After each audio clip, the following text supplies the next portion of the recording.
നമസ്കാരം. ഫുക്രിയിലേക്ക് സ്വാഗതം.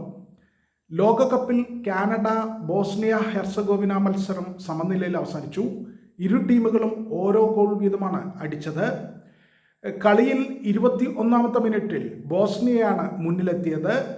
21ാമത്തെ മിനിറ്റിൽ ജെ ലൂക്കിച്ച് ആണ് ബോസ്നിയയ്ക്ക് വേണ്ടി ഗോളടിച്ചത്. പിന്നീട് ആദ്യ പകുതിയിൽ ഗോളൊന്നും വീണില്ല. ബോസ്നിയ തന്നെ ആ അടിച്ച ഗോളിൽ തൂങ്ങി നിന്നു. അവർ കാനഡയ്ക്ക് അവസരങ്ങളൊന്നും നൽകിയില്ല.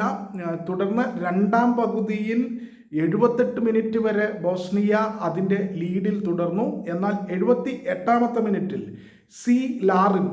ലാറിൻ കാനഡയ്ക്ക് വേണ്ടി ആശ്വാസ ഗോൾ അടിച്ചു, സമനിലയിൽ എത്തിച്ചു ടീമിനെ. അങ്ങനെ 1-1 എന്ന സമനിലയിൽ നിന്ന കളിയിൽ പിന്നീട് ഇരു ടീമുകൾക്കും ഗോളടിക്കാനായില്ല. അധിക സമയം 6 മിനിറ്റ് അനുവദിച്ചിരുന്നു. എന്നിട്ടും 6 മിനിറ്റിലും ഇരു ടീമുകൾക്കും ഗോളടിക്കാനായില്ല.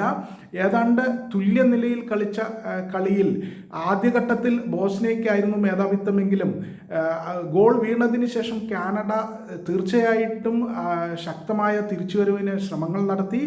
അവർ ഗോൾ തിരിച്ചടിക്കാൻ വേണ്ടി കാര്യമായ ശ്രമങ്ങൾ നടത്തുകയും ഒന്നിനു പിറകെ ഒന്നായി ആക്രമണങ്ങൾ സംഘടിപ്പിക്കുകയും ചെയ്തു. എന്നാൽ 78 മിനിറ്റ് വരെ അതിൽ ഫലം കണ്ടില്ല, ഗോളടിക്കുന്നതിൽ ഫലം കണ്ടില്ല.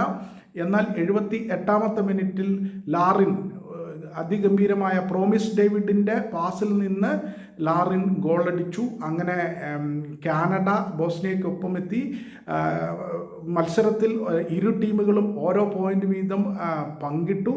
എന്തായാലും ഇരു ടീമുകൾക്കും ആശ്വാസമാകുന്ന ഒരു റിസൾട്ട് തന്നെയാണ്, ഫലം തന്നെയാണ്. ഇരു ടീമുകളും സമനില അർഹിച്ചിരുന്നു എന്നതാണ് യാഥാർത്ഥ്യം.